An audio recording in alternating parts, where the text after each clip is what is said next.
साथियों, जय हिंद, जय भारत, वंदे मातरम। नमस्कार, मैं वेटरन ओम प्रकाश जाजड़ा जैसलमेर से।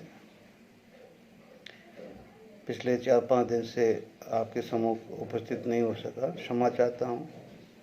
ज़्यादा तो नहीं, लेकिन कम से कम 5-7 आदमी तो मेरे चाहने वाले भी है, तो उन्हीं से ही समय मांग लेता हूँ। अभी समय थोड़ा सा कहीं एंगेज था, फिर जब फ्री हुआ बहुत कुछ देखा। सोशल मीडिया भरा पड़ा है और सही बात है, जो बल्ले बल्ले से नफरत कर रहे थे वो खुद आज बल्ले बल्ले की वीडियो बना रहे हैं। उनको बहुत बहुत धन्यवाद। जो राजनीति से नफरत करते थे वो आज रात को जाके राजनीति वालों के दरवाजे खटखटा रहे हैं, उनको धन्यवाद।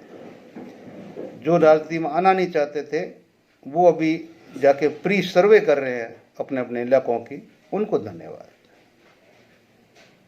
जो बोलते थे कि हम यूट्यूबर नहीं हैं और उस पर एडवर्टाइजमेंट में लिखते हैं कि सबसे सटीक, बेबाक और सत्य यूट्यूब चैनल, उनको धन्यवाद कि आपको यूट्यूब की जरूरत है, व्यूअर्स की जरूरत है, तभी आपका काम चलेगा। क्योंकि पिछले 2014 के बाद में एक नया फिल्म डिवीज़न बना था।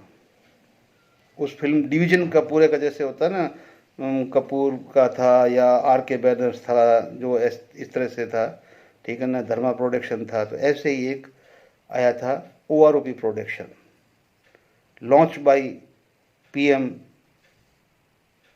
श्री नरेंद्र मोदी जी। फिर उसकी सबसे पहली फिल्म बनी जुलाई 2014 में। मेजर सतवीर सिंह साहब उसके मेन हीरो थे उस फिल्म के। फिल्म काफ़ी अच्छी गई, हिट गई, लेकिन समाज में उसकी एक तरह से कंट्रोवर्सी पैदा करके उसमें उस फिल्म के अंदर विलेन की एंट्री हुई थी सबसे पहले वीर बहादुर सिंह साहब की। वो विलेन के रूप में उभरे और फिर विलेन की छवि से अपने आप को निकालते हुए कोर्ट में जाके और लोगों के केस फाइल करके, जैसे भी करके उन्होंने जो भी काम किया, लोग उन पर इल्ज़ाम लगाते हैं भी उन्होंने पैसे खाए, ये खाए, वो खाए।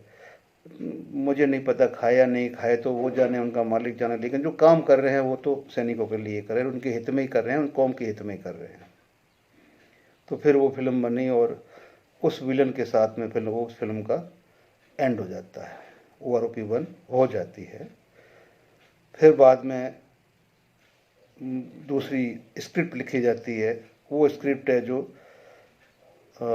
शुरू होती है और जनवरी 23 के अंदर वो फिल्म रिलीज़ हो जाती है। जब रिलीज़ होती है तब मतलब जैसे किसी फिल्म के ऊपर होता है ना, जैसे करनी चैनल ने ऑब्जेक्शन कर दिया, वो कर दिया, वो कर दिया, इस फिल्म के ऊपर भी जो सैनिक समाज के जो संगठन थे, इस फिल्म के ऊपर भी, इस फिल्म का जो मेन लीड हीरो था वो PM मोदी साहब की तरफ से हमारे साबका सैनिक के प्रकट सिंह साहब, जो तरन तारण के हैं 95, वो इस फिल्म के मेन हीरो थे, लीड हीरो।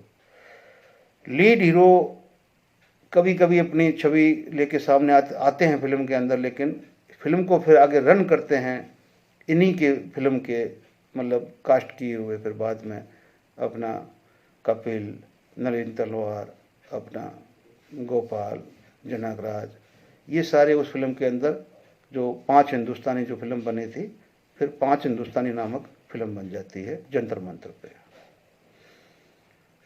5 हिंदुस्तानी की तरह ही ये भी अपना अच्छा मैसेज देते हैं। फिल्म बहुत अच्छी चलती है और फिल्म रिकॉर्ड तोड़ चलती है, रिकॉर्ड तोड़ चलती है।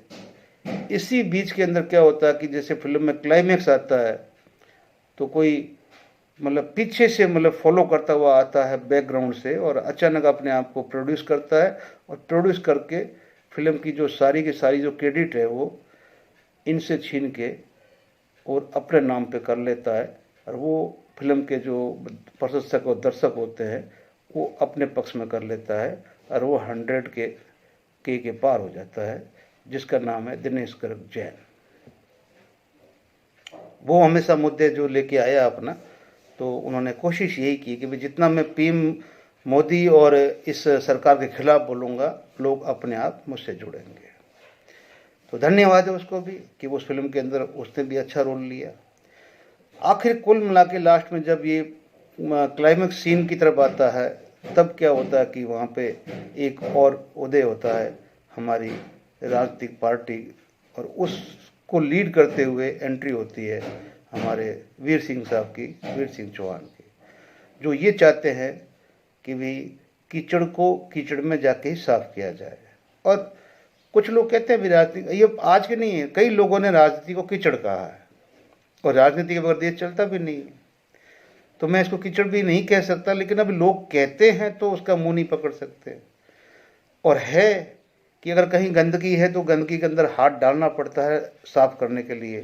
तो उन्होंने ये बोला कि भाई मैं तो इसमें खुद ही जाके और देश को भी आह्वान किया, भाई आइए मिलिए और हम लोग इस गंदगी को कहो, कीचड़ कहो या ये राजनीति कहो, इसके अंदर घुसते हैं, घुस के इसको साफ करके अपना हक लेते हैं। उनको भी मुबारक है। फिल्म काफ़ी मतलब इंटरेस्टिंग रही, लेकिन अंत में है जो सेंसर बोर्ड ने इस फिल्म को नकार दिया, क्योंकि सेंसर बोर्ड के भी जो अध्यक्ष है वो भी माननीय प्रधानमंत्री मोदी जी है। तो ये फिल्म नहीं चलने का मेन कारण वही था कि इसमें जो विलन थे वो हीरो से भारी पड़े, जिनको विलन बनाया गया इस फिल्म के अंदर, जबकि उनकी जो छवि थी वो हीरो की थी। अब हीरो की छवि को विलेन वाले अपनी छवि हीरो बना गए, और जिनकी जो हीरो वाली छवि थी वो विलेन में चली गई, जिसमें अर्जुन सिंह हो गए, ठीक है ना, आईवीओ के अध्यक्ष हो गए, ठीक है ना, अपना सुरेंद्र पहलवान, जिनको अभी आप पॉलिटिक्स बोलते हो, तो पॉलिटिक्स के बगैर तो आप कुछ कर ही नहीं सकते, तो वो कौन सा गलत कर रहा है, कुछ नहीं है। अच्छा, पिछले इतिहास में देखो ना, 10 सालों में आपके कितने एमएलए सैनिक है पूरे देश में, हर सरकार में देखो ना, स्टेटों में कितने आपके सांसद है जो सैनिक परिवार से है, सैनिक है। क्या कर लिया आपके लिए, क्या कर लिया, कुछ नहीं किया। क्योंकि एक बार इसमें उतरने के बाद में क्या होता है क्या नहीं होता है, वो तो अब हमें, जैसे अभी आप थी जिसने बोला था कि हम तो गाड़ी नहीं लेंगे, बंगला नहीं लेंगे, हम वो नहीं लगाएंगे, एक बत्ती नहीं लगाएंगे, कहीं भी ऐसा नहीं होगा, अब सब कुछ हो रहा है। तो मुझे उम्मीद है कि हमारे जो वीर सिंह जी है, जो हमारी पार्टी है जय जवान, वो ऐसा नहीं करेगी। वो जिस उद्देश्य के लिए जा रही है उस उद्देश्य को ही पूरा करेगी। इसलिए हम अपनी तरफ से शुभकामनाएं देते हुए उनके साथ स्वीकृति भी देते हैं कि जहाँ से जो उम्मीदवार चाहे, जो लगे कि वो कम से कम समाज को लीड कर सकता है, सैनिकों को लीड कर सकता है, अपने आप को आगे रख सकता है, वो फॉर्म भरे और सैनिक समाज उसके साथ में हेल्प करे, ठीक है ना। तो जो ये हीरो थे, उनको गोल्ड टप्पी वाले या जो कुछ भी है, जाट सा ये वो बना के इन हीरोज़ को अलग कर दिया। लेकिन इन हीरोज़ ने बाद में क्या किया कि फिल्म के क्लाइमैक्स में आते आते एक दिग्गज वीरांगना महासंघ करके एक बैनर को लॉन्च कर दिया। वो बैनर पूरे देश में हिट हो गया। फिल्म फ्लॉप हो गई लेकिन बैनर हिट हो गया, और बैनर के फिर बाद में करोड़ों दीवाने हो गए। अब ये पार्ट 1 पार्ट 2 की कहानी तो खत्म हो गई, अब पार्ट 3 की स्क्रिप्ट लिखी जा रही है। इसके लिए अगर इस स्क्रिप्ट को साथ साथ में आपको रीड करते जाना है कि आपकी थर्ड फिल्म लॉन्च हो, उससे पहले क्या बातें हुई, उसके बाद में क्या हुई, उसके बाद में क्या होगा, तो आप सिर्फ 2 ही चैनल देखें, ठीक है ना, एक कपिल चाहर साहब का और दूसरा चैनल साहब का करके है, जिसको हमारे